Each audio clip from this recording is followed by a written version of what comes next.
Kannur Anjarakandy dental കോളേജിലെ വിദ്യാർത്ഥി നിതിൻ രാജിന്റെ മരണത്തിന് പിന്നാലെയും അധിക്ഷേപം തുടർന്ന അധ്യാപകൻ MK റാം. സിമ്പതിക്ക് വേണ്ടിയാണ് നിതിൻ രാജ് ജീവനൊടുക്കിയതെന്ന് അധ്യാപകൻ പറഞ്ഞതായി സഹപാഠി ആർച്ച റിപ്പോർട്ടറിനോട് പറഞ്ഞു. ജാതി അധിക്ഷേപവും ബോഡി ഷെയ്മിങ്ങും പതിവായി ഇയാൾ നടത്താറുണ്ട്. ഇതിനെ സ്ലം ഡോഗ് എന്നാണ് ഈ അധ്യാപകൻ വിളിച്ചിരുന്നത്. പ്രവൃത്തികൾ കാണുമ്പോൾ സൈക്കോ ആണോ എന്ന സംശയമുണ്ട്. ആ രീതിയിലാണ് കുട്ടികളെ ടോർച്ചർ ചെയ്യുന്നത് എന്നും ആർച്ച പറഞ്ഞു. കണ്ണൂരിൽ 1ാം വർഷ BDS വിദ്യാർത്ഥി നിതിൻ രാജിന്റെ ആത്മഹത്യ കേരളത്തിലെ മലയാളികളെ ഒന്നടങ്കം ഞെട്ടിപ്പിച്ച സംഭവമാണ്. നമുക്കൊപ്പം നിതിൻ രാജിന്റെ സഹപാഠി ആർച്ച ചേരുന്നുണ്ട്. ആർച്ച, ഏറെ വേദനയോടുകൂടി കടന്നു പോകുന്നൊരു നിമിഷമാണ്. ഈ വലിയ ആരോപണങ്ങളാണ് കോളേജിനെതിരെ, പ്രത്യേകിച്ചും MK റാം എന്ന് പറയുന്ന അധ്യാപകനെതിരെ ഉയരുന്നത്. എന്തായിരുന്നു കഴിഞ്ഞ നാളുകളിലൊക്കെയും സംഭവിച്ചത്? പ്രത്യേകിച്ചും നിങ്ങൾ സെപ്റ്റംബർ മാസം ഈ അക്കാഡമിക് ഇയർ ആരംഭിച്ചതാണ്. വന്ന അന്ന് തൊട്ട് കേൾക്കാൻ തുടങ്ങിയ പേര് MK റാം. അന്ന് തൊട്ട് ഇതിനെ കേൾക്കാം. അന്ന് തൊട്ട് നമുക്കൊരു ഉള്ളിലൊരു പേടിയും, സീനിയേഴ്സ് ചേച്ചിമാരും ചേട്ടന്മാരും പറയുന്ന ഒരാളുണ്ട്, സൂക്ഷിക്കണം എന്നുള്ള രീതിയിൽ സംസാരിക്കും. ഓക്കെ, നാളെ വരും, മറ്റന്നാൾ വരും എന്ന് വെച്ചാൽ നമ്മളിങ്ങനെ എണ്ണിയിരിക്കുന്ന ദിവസം ഉണ്ടായിരുന്നു ഫസ്റ്റ് ടൈം. അപ്പോൾ വന്നു കയറി എന്താ ഫസ്റ്റ് ക്ലാസ് എന്താ നടന്നതെന്ന് പോലും ഒരു പിടിയില്ല. വന്നു ഗീത, ബൈബിൾ, ഖുറാൻ, ഈ സംഭവത്തെ പറ്റി എന്തൊക്കെയോ സംസാരിച്ചു, എന്തൊക്കെയോ കുറ്റങ്ങളും പറഞ്ഞു, ഖുറാനെ എന്തൊക്കെയോ പറഞ്ഞു, മുസ്ലിം കുട്ടികളെ എന്തോ പറഞ്ഞു, ബോഡി ഷേമിങ് ചെയ്തിട്ട് പുള്ളിക്കാരൻ പോയി. നമ്മളിങ്ങനെ ഓക്കെ എന്താ ഇതെന്നുള്ള രീതിയിൽ നമുക്ക് എന്താ പറയേണ്ടതെന്ന് പോലും അറിയാത്ത രീതിയിൽ നമ്മളെല്ലാം നിന്നു. പിന്നെ ഇങ്ങനെ വരുമ്പോൾ ഓക്കെ ഇതായിരിക്കും അടുത്ത പറയാൻ പോണേ എന്നുള്ള രീതിയിൽ നിൽക്കുക. എന്നിട്ട് ഞാൻ ഒരാളെ കൊന്നിട്ടുണ്ട്.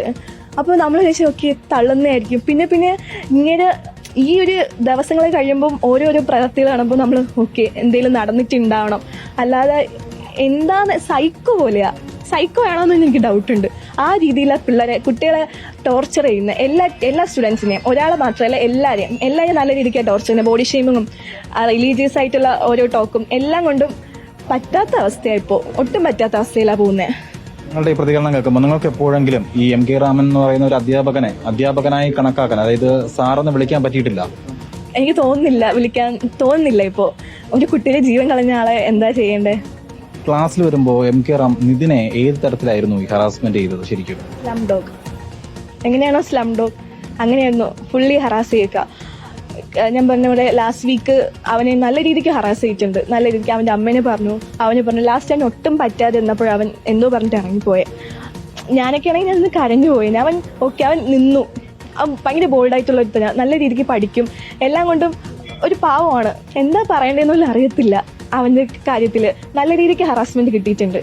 അന്ന് ഞങ്ങളൊക്കെ ഓടുമായിരുന്നു. അവൻ വീണു എന്ന് പറഞ്ഞപ്പോൾ എൻ്റെ ക്ലാസ്സിൽ ബോയ്സ് ആയാലും ഗേൾസ് ആയാലും നമ്മളെല്ലാം അങ്ങോട്ടും ഇങ്ങോട്ടും എന്താ ചെയ്യേണ്ടത്, നെഗറ്റീവ് ബ്ലഡിന് വേണ്ടി നമ്മൾ ഓട്ടമായിരുന്നു.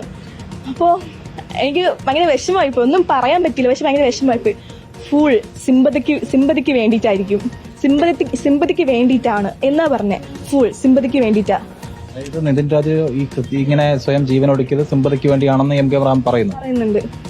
അപ്പോ എനിക്കറിയില്ല അതിനൊക്കെ എന്താ റിപ്ലൈ കൊടുക്കാൻ. നമ്മളൊക്കെ ഇങ്ങനെ നിന്നുപോയി, എന്താ ചെയ്യേണ്ടതെന്ന് നിന്നുപോയി.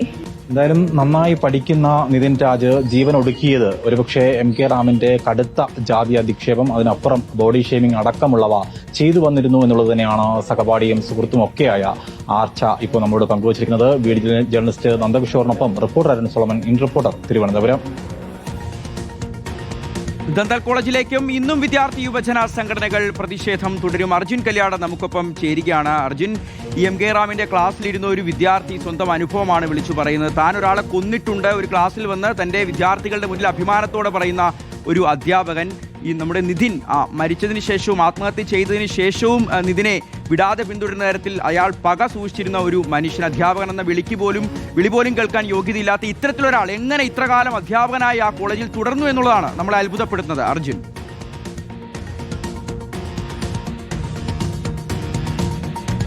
ഷിഹാസെ, തീർച്ചയായിട്ടും വി മധുസൂദനൻ നായരുടെ നാരായണത്വ ഭ്രാന്തൻ എന്ന് പറയുന്ന ഒരു കവിതയുണ്ട്. അതിലെ ഒരു 2 വരി, ഈ ജ്ഞാനത്തിനായി കുമ്പിൾ നീട്ടുന്ന പൂവിൻ്റെ ജാതി ചോദിക്കുന്നു ദൈത്യന്യായാസനം, ജീവന്റെ നീതി കിരക്കുന്ന പ്രാവിൻ്റെ ജാതകം നോക്കുന്നു വ്യോമസിംഹാസനം എന്ന രീതിയിലാണ്.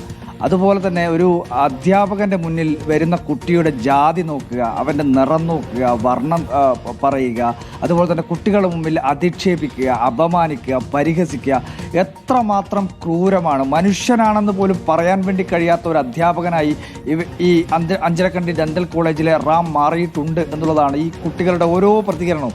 ഇന്നലെ അവിടെയുള്ള കുട്ടികൾ ഓരോരുത്തരും പ്രതികരണം നടത്തി. ഇന്നിപ്പോൾ ഈ പറയുന്ന ഈ നിതിൻ രാജിൻ്റെ സഹപാഠി തന്നെ ഒരുപാട് വെളിപ്പെടുത്തൽ, അതായത് മരണശേഷവും, അതായത് നിതിൻ രാജ് ഈ പറയുന്ന വലിയ രീതിയിൽ വേദന ഉണ്ടാക്കുന്ന രീതിയിൽ അവിടെ നിന്നും കെട്ടിടത്തിൻ്റെ മുകളിൽ നിന്നും താഴെ വീണ് അല്ലെങ്കിൽ താഴേക്ക് ചാടി മരിച്ചു നിൽക്കുന്ന ആ അവസ്ഥയിൽ പോലും ആ കുട്ടിയെ അപമാനിക്കുന്ന തരത്തിലാണ് അധ്യാപകൻ പെരുമാറിയത്. എത്രമാത്രം ആ മനുഷ്യൻ്റെ അല്ലെങ്കിൽ ആ പറയുന്ന അധ്യാപകൻ്റെ മനസ്സിൽ മനുഷ്യത്വമില്ലാത്ത അവസ്ഥയിലേക്ക് മാറിയിരിക്കുന്നു എന്നുള്ളതിൻ്റെ ഒരു തെളിവ് കൂടിയാണ്. എന്തായാലും ഇതുമായി ബന്ധപ്പെട്ടുകൊണ്ട് കൃത്യമായ രീതിയിൽ അന്വേഷണവും നടപടികളും ഒക്കെ ഉണ്ടാവേണ്ടതാണ് എന്നുള്ളതാണ് ഓരോ പ്രതികരണത്തിലൂടെയും വ്യക്തമാക്കുന്നത്.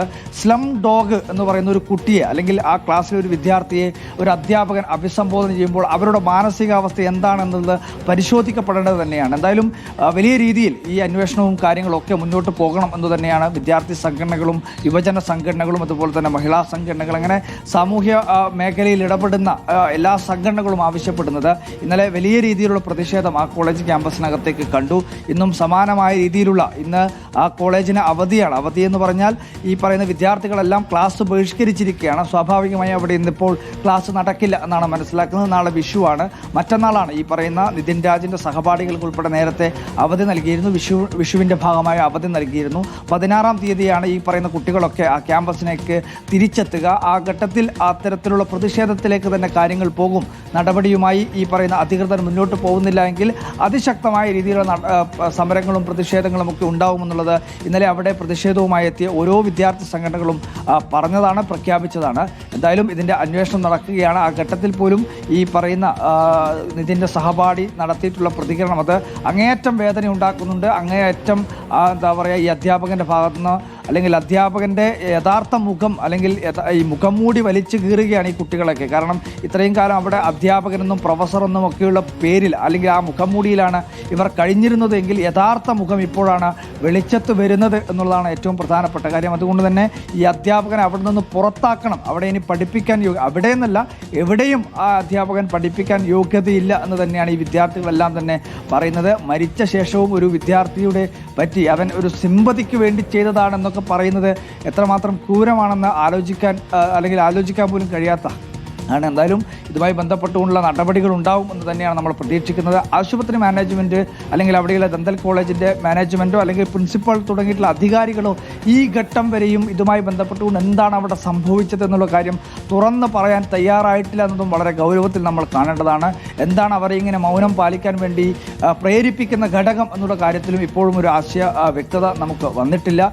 തുടർച്ചയായ രീതിയിൽ അധ്യാപകൻ്റെ അതായത് പ്രിൻസിപ്പാളുടെ മൊബൈലിലേക്ക് നമ്മൾ ബന്ധപ്പെടുന്നുണ്ട്. നമ്മൾ ആ കോളേജ് ക്യാമ്പസിലെത്തിയ സമയത്തും പ്രിൻസിപ്പളുമായി ബന്ധപ്പെടാൻ വേണ്ടി ശ്രമിച്ചു, കാണാൻ ശ്രമിച്ചു. പക്ഷേ അതിനൊന്നും അവർ തയ്യാറാവുന്നില്ല എന്നതും വളരെയധികം ഗൗരവത്തോടുകൂടി കാണേണ്ടതാണ്. എന്തായാലും ഈ അധ്യാപകരെതിരെ നടപടിയെടുക്കണം, അധ്യാപകനെ പുറത്താക്കണം എന്നുള്ള ആവശ്യമാണ് ഈ വിദ്യാർത്ഥികളൊക്കെ പ്രധാനമായും ഉന്നയിക്കുന്നത്. ഷിഹാസ്.